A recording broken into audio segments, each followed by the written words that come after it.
As we continue to look at how President Trump's reckless actions have threatened the health of the domestic staff at the White House, we're joined by Charles Allen. His father, Eugene Allen, worked as a butler at the White House, serving 8 presidents, from Harry Truman to Ronald Reagan. Eugene Allen died in 2010, but his life story became the basis of Lee Daniels' film, The Butler. Political, Mr. Gaines? No, sir. Good. We have a no tolerance for politics at the White House. I'm Cecil Gaines. I'm the new butler. You hear nothing, you see nothing. You only serve. You know he got that job himself. The White House called him. He didn't call the White House. I want to hear all the stories. I don't know how many stories you're going to hear because they done swore him to some kind of secret code. I'm so proud of you. Dr. King. What do your daddy do? He's a butler. Young brother, the black domestic played an important role in our history.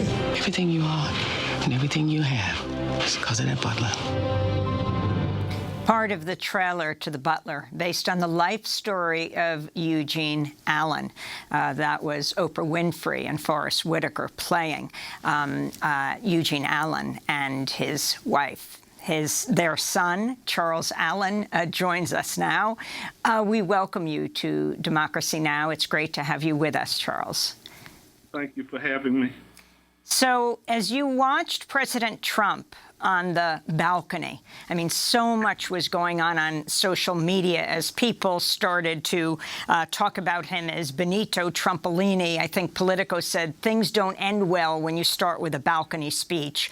But Trump standing there, does a military salute, gives a thumbs up, then dramatically takes off his mask, turns around and walks into the White House. Talk about who works in the White House, Charles Allen. Well, I was listening to the lady you had on earlier, and she was talking about the status of the White House workers. And the White House workers are government employees, but they're not civil servants for the most part. The resident staff are not civil, so they come under accepted service. And what that means is, like, anytime they want to tell you that they don't need your services anymore, then you might come to work and your stuff will be at the gate in a cardboard box. But it's made up primarily the butler staff, you know, like during Dad's time, it was primarily made up of African-American workers. And I think this had been true since the Roosevelt administration. So the butlers, which I'm more familiar with than the maids, but was primarily African-Americans, and the maids also. And then the housemen, primarily African-American. And as my dad used to say, they were, you know, the little people that made it possible for the big people to do what they did.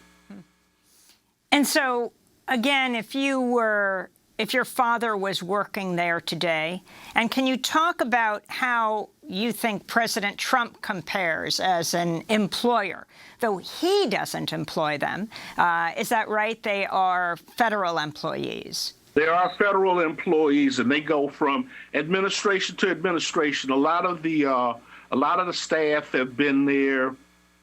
Like my father had been there over 30 years, and the Ficklin family, I think it had been a member of the Ficklin family at the White House for over 50 years. So a lot of these jobs are, you know, I think it's like, let's say like being a gondola in Venice, you know, that's passed down from father to son and to daughters and whatnot. It goes on down the line. Tremendous family lineage, you know, on that job. Many of the staff, the majority of the staff, are African-American, are Latinx workers. They are older. Of course, this is the very population that during this pandemic is the hardest hit, 2.5 to 3 times harder, end up hospitalized, end up dying. If you can talk about this and why the first family, their actions in the White House so matter, and maybe use some examples from history with your dad. They're from, amazingly, right after World War II, President Truman right through to President Reagan.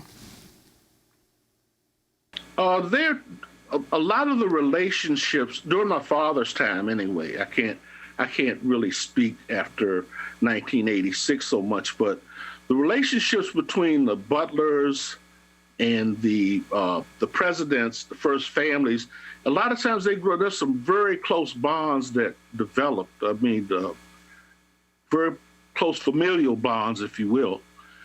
And I mean, these people, the Butlers, they're 6, 7 full-time Butlers, and they come in contact with the family every day. I mean, face-to-face meeting with them every day. So they, and they're very dedicated people. I mean, my father never, and I don't guess he was the exception, but my father never missed a day at work. I mean, he prided himself on that. So for 35 years, he got up and he went in there, he went on that job. And he was dedicated, and my father and the other employees as well are very dedicated to those first families, very dedicated. My father, they used to ask him, which was his favorite president. And he said that he liked them all, and he was telling the truth. I can vouch for him.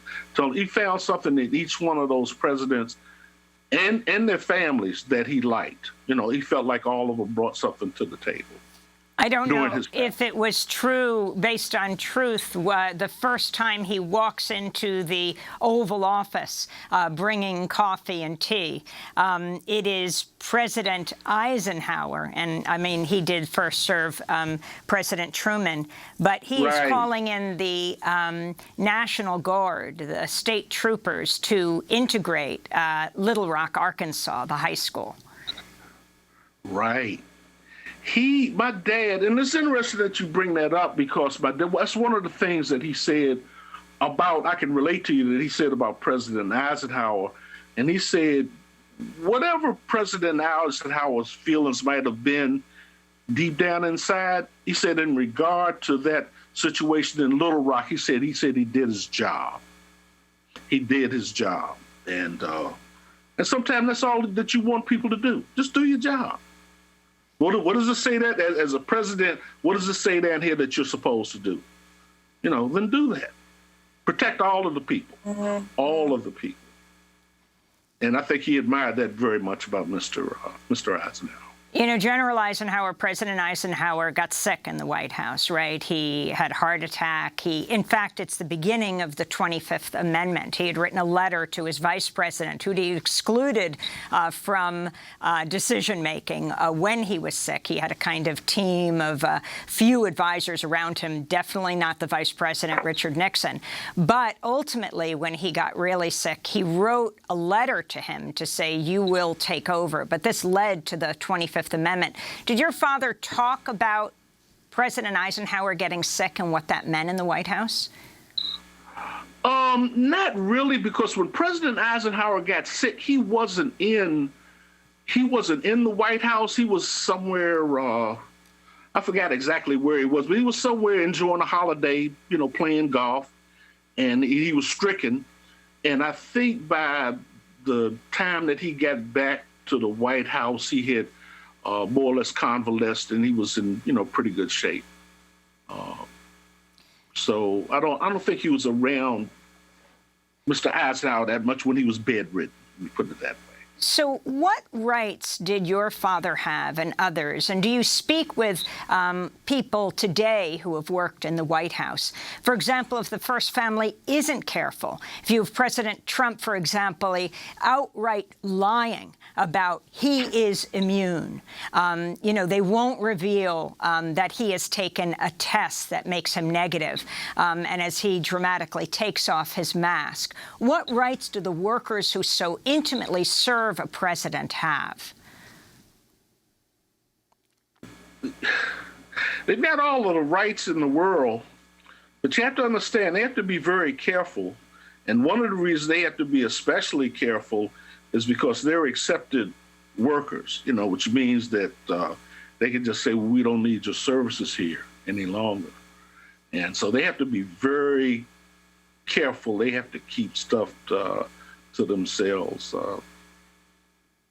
I don't know. And they're the little people. They have to be very careful. What do you think can be done? Very dedicated people. What do you think can be done to support and protect them more? As, for example, you have the reports in the New York Times that workers who get sick, and we're only learning about these one by one, that may be larger, for example, than 4 people right now in what's called the resident staff. The residents, right. When it said we won't be revealing who's there and how many are sick. Right. You know, to tell you the truth, I really don't know. I really don't say, like right now, as we're speaking now, and the administration that we live under now, I don't know what could be done to protect them. I really don't. Does it make you angry what you're seeing now in the White House? I feel for them. Yes, I feel for them very much, because it's a very closed mouth. As everyone understands, it's a very closed mouth group of people, and they don't come out. They don't talk about things. It's kind of like it was in the movie Butler, you know, where you know, they're sitting around playing cards, and I think it was. Lenny Kravitz said somebody's been running his mouth and stuff. And very closed by. They didn't talk a lot about stuff that went on in that job. They really did. Well, Charles Allen, yes. I want to thank you so much for being with us, son of the former White House butler Eugene Allen, whose story was the inspiration for the feature film of Lee Daniels called The Butler. Next up, as we mark Indigenous Peoples Day, we look at the ongoing Indigenous-led protests against President Trump's border wall in southern Arizona. Stay with us.